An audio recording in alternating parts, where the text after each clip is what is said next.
స్థలం ఉందా? ఇంటి జాగా ఉందా?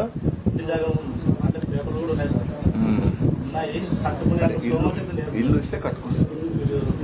ఇప్పుడు కలెక్టర్ ఇద్దరికి ఎట్లా పెట్టారనుకుంటా మీరు? ఈ ఇంట్లో వాళ్ళిద్దరికి ఇల్లు ఒకటి, జాయింట్ హౌస్ ఉంది సార్. మీరు చెప్పినట్టు ఒక హౌస్ అడిగారు సార్, ఒక హౌస్ ఉంది.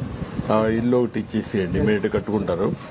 రెండో అతనికి ఆటో ఒకటి, ఎలక్ట్రికల్ ఆటో ఇప్పించండి, రేపే డెలివరీ చేసేయండి. అతను ఆపరేట్ చేసుకుంటాడు, కొంత డబ్బులు సంపాదించుకుంటారు. మీరు కూడా ఆలోచించండి, మా ఇంట్లో అందరూ కూర్చొని ఏం చేయాలని ఆలోచిస్తే నేను చెప్తారు కలెక్టర్ కూడా. నువ్వు కూడా ఇంట్లో కూర్చొని పనిచేయడానికి అవకాశం ఉంటే, నువ్వు కొంత స్కిల్ నేర్చుకుంటే అలాంటివి చేస్తే ఇంకొంచెం ఆదాయం ఎక్కువ సంపాదించుకో.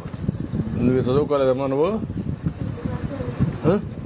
5వ తరగతి చదువుకున్నావా? మీద పరిస్థితి సార్, నాకు చదివించుకునే స్తోమత లేక ఆయనకు 15 లక్షలు పెట్టుకుంటాను సార్. నన్ను 20 హాస్పిటల్ తిరిగి వచ్చి నేను నాకు తిప్పలు పడలేదు సార్. నేను వస్తున్నాను చాలా మీద పరిస్థితి నాకు. చూద్దాం ఏం చేయాలని ఆలోచిస్తున్నా. మీ అందరికి నేను చూస్తాను. చూసి ఈ 4 ఎకరాలు బాగుంది కదా, లింగాలు కూడా తీసుకోండి. ఎట్లా చేయాలి నేను చెప్తాను, ప్లాన్ చేద్దాం.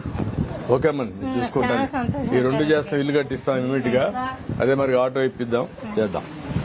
రండి, అతను సెటిల్ అవుతాడు లైఫ్ లో. వీళ్ళని ఏం చేయాలో చూద్దాం.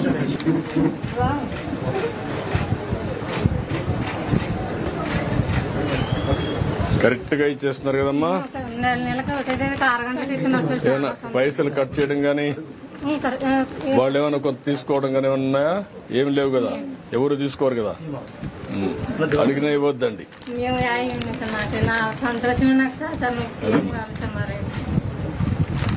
మంచిదమ్మా.